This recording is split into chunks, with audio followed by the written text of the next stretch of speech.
Bienvenidos a la dosis de ciencia, tu cuota noticiosa científica de la semana. Vacúnate contra las fake news con esta dosis de ciencia y compártela con tus contactos en todas las redes sociales.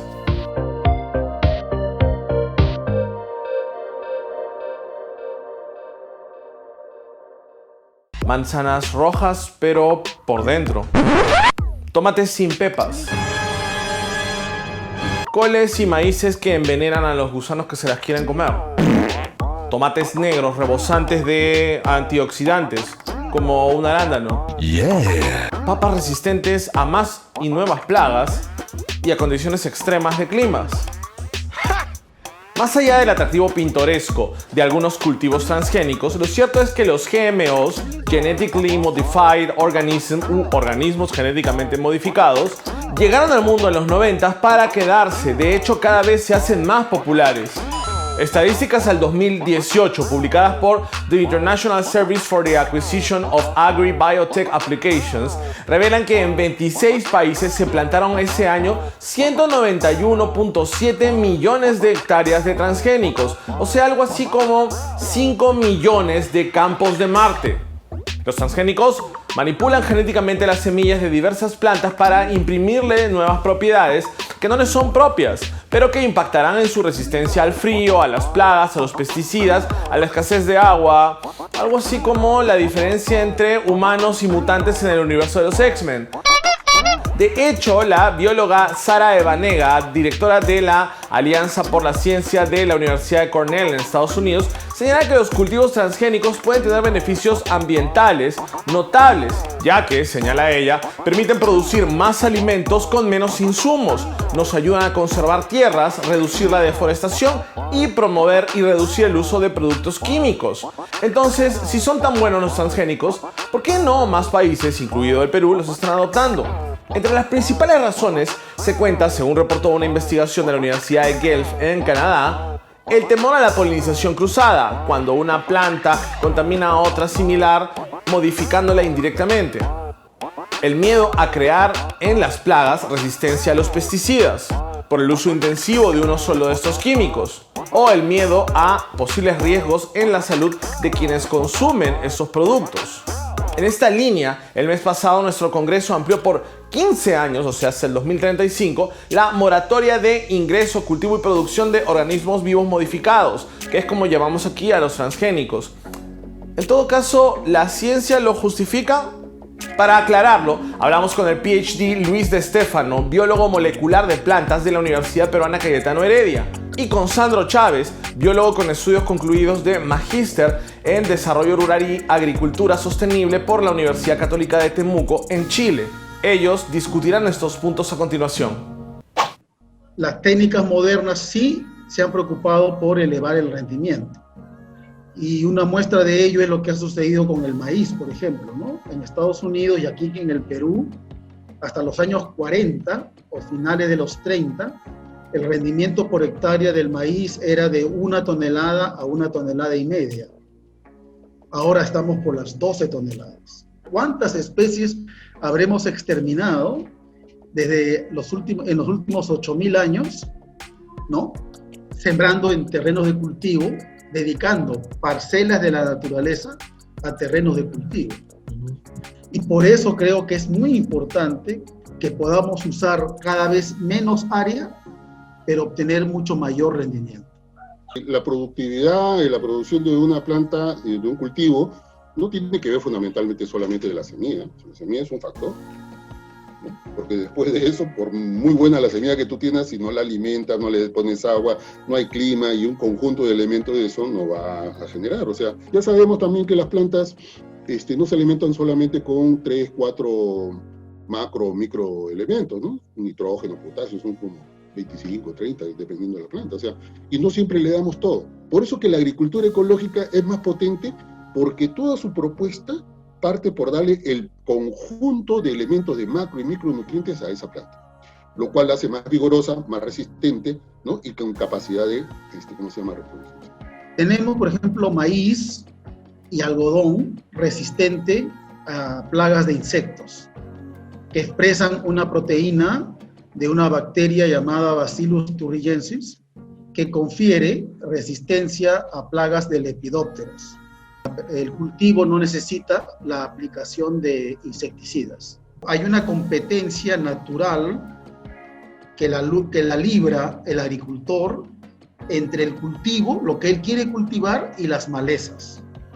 Si él no tiene cuidado, se le llena de maleza el campo y su cultivo no puede crecer, ¿no? Y entonces el campo se llena de malezas y el cultivo se queda chiquito y rinde muy poco. Entonces, ¿cómo se ha combatido las malezas? Usando diferentes tipos de insecticidas. Las plantas que queremos cultivar tienen un gen que lo hace resistente al herbicida. Entonces, aplicamos herbicida, una sola aplicación, al inicio del cultivo, y ya no hay ninguna maleza.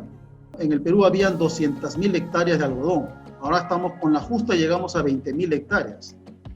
Y cada año hay que comprarle la cosecha o darles algún tipo de subsidio para que puedan subsistir, porque no pueden competir con el algodón importado de la India, que es genéticamente modificado, ¿ya? Y los otros que pierden son los maiceros, los que producen maíz amarillo duro. Déjame darte una cifra. En los 5 últimos años, las importaciones de Perú de maíz amarillo duro de Estados Unidos se han incrementado en 7% anual durante los últimos 5 años. El año pasado hemos importado 3 millones de toneladas de maíz de Estados Unidos genéticamente modificado, o sea, OGM. Ya. En los 15 años de la moratoria, yo he hecho un cálculo, cuánto vamos a importar de Estados Unidos, asumiendo 3 millones de toneladas como línea base y un crecimiento anual conservadoramente 7%. ¿Sabes a cuánto llegamos? Llegamos a 78 millones de toneladas. Lo que necesitamos es mejorar el nivel tecnológico que tienen nuestros agricultores, pequeños agricultores en general, digamos mayoritariamente. Bueno, investiguemos más en nutrición vegetal y en todo tipo de especies que tenemos. Y yo te aseguro, y te puedan dar fe de eso los agricultores orgánicos de todo el mundo, en el Perú, que ahí está, digamos, gran parte de la solución del problema. La Unión Europea financió un estudio que ha durado como 12 años, ha costado 300 millones de euros, y la conclusión es un solo renglón, ¿no? Los cultivos genéticamente modificados no son dañinos ni para la salud, ni para la biodiversidad, ni para el ambiente. Entonces yo creo que hay un principio que se llama el principio precautorio. Es decir, si tú no me aseguras que eso realmente no me va a generar consecuencias, digamos, nefastas para el ambiente, para la salud y para la soberanía alimentaria, señor, discúlpame, pero cuando tengas la seguridad y los estudios hechos, bienvenido. Pero cuando no tengas eso, mira, mantente en el laboratorio y mantente tus experimentos hasta que puedas demostrar. No, pero demuéstralo usted. ¿Yo por qué voy a demostrarlo? ¿Yo por qué voy a demostrar algo que yo no estoy promoviendo? Mucho más todavía cuando no solamente te traen agroquímicos como paquete, sino también te promueve el monocultivo. Y entonces comienzan a talar bosques, comienzan a talar un conjunto de ecosistemas para sembrar justamente eso. Mira, Argentina... Existe un temor de la gente de que la variedad mejorada sea reemplazada, que la variedad nativa, la papa nativa, sea reemplazada por una papa genéticamente mejorada. Pero eso es como quejarse, ¡ay, qué pena!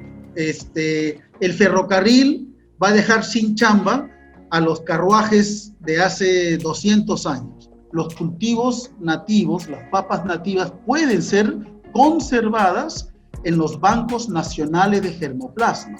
Pueden ser conservados, pero por cientos de años, como reserva de la biodiversidad, como fuente de genes, de muchos genes. Además, en la genética, usted puede tomar la papa nativa, ¿ya? La papa nativa, con su forma original, sus colores originales, y meterle un gen, transferirle un gen que lo haga, por ejemplo, resistente a la rancha. Y esa papa nativa resistente a la rancha va a ser imposible que usted diga cuál es cuál. va a tener el mismo color, la misma apariencia, el mismo sabor que la papa nativa, no transgénica, pero esta va a tener resistencia a la rancha. Tenemos desde hace varios años en el país una agricultura que es la que sustenta la alimentación de todo el Perú, es decir, casi el 70% es pequeña agricultura, ¿no? Entre 5 hectáreas promedio hacia abajo, ¿no? Y esta pequeña agricultura se sustenta en agrobiodiversidad, que no necesitan usar nada artificial y están creciendo. O sea, lo cual demuestra que sí puedes hacer las cosas de manera natural. Obviamente, utilizando un poco la biotecnología, pero la biotecnología que no necesariamente va directo a cambiar la naturaleza de las especies. Bien, y continuando con el programa, si bien la pandemia nos ha colocado en los titulares de la prensa mundial este año, hace ya algún tiempo venimos resaltando cuando se habla sobre tuberculosis multidrogo resistente o TBMDR. El Perú tiene el 14% de los casos de tuberculosis en las Américas, que sumaron 31 millones al 2017, según la Organización Panamericana de la Salud. Ellos afirman que Lima y el Callao reúnen el 64% de los casos del país, así como el 79% de casos de tuberculosis MDR y el 70% de los casos de tuberculosis extensamente resistente.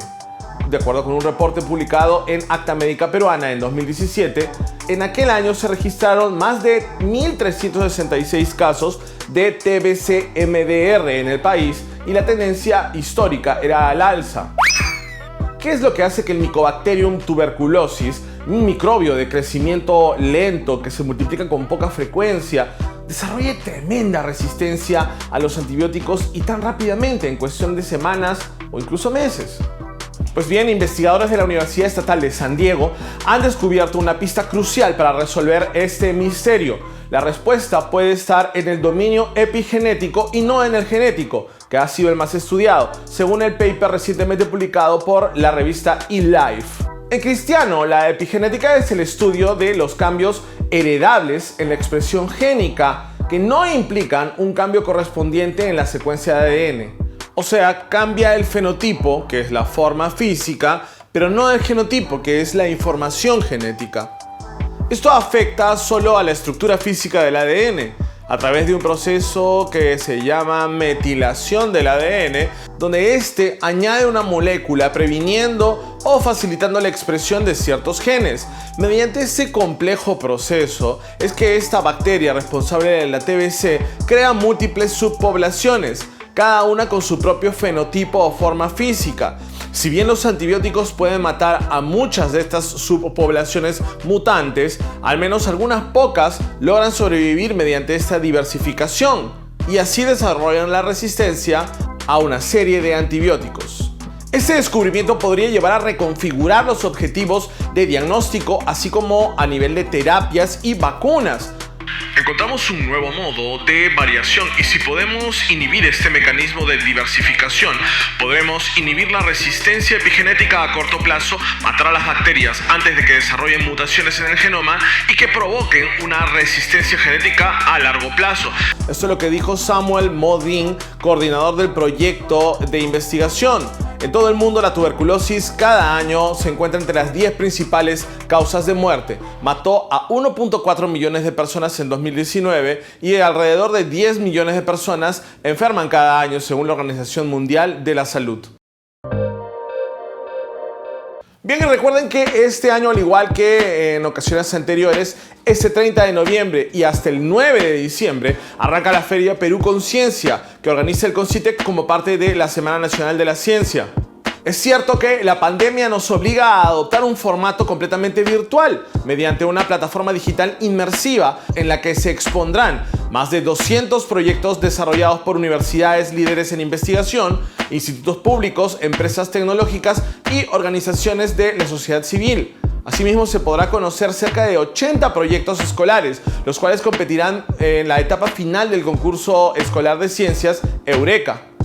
Para el auditorio virtual se han preparado más de 100 eventos entre charlas, mesas redondas, talleres de experimentos para niños y otros. Asimismo, se dedicará una mañana a ofrecer variada información sobre dónde estudiar y cómo obtener becas para carreras de ciencia en el extranjero y estancias de investigación. Inscríbete desde ya y completamente gratis en peruconciencia.pe. Y bien, esto ha sido todo esta semana en La Dosis de Ciencia. Vacúnate contra las fake news con esta dosis y no olvides compartirla con toda tu gente en redes sociales, Facebook, Twitter, YouTube, para apoyar así el desarrollo de la ciencia Made in Perú. ¡Chao!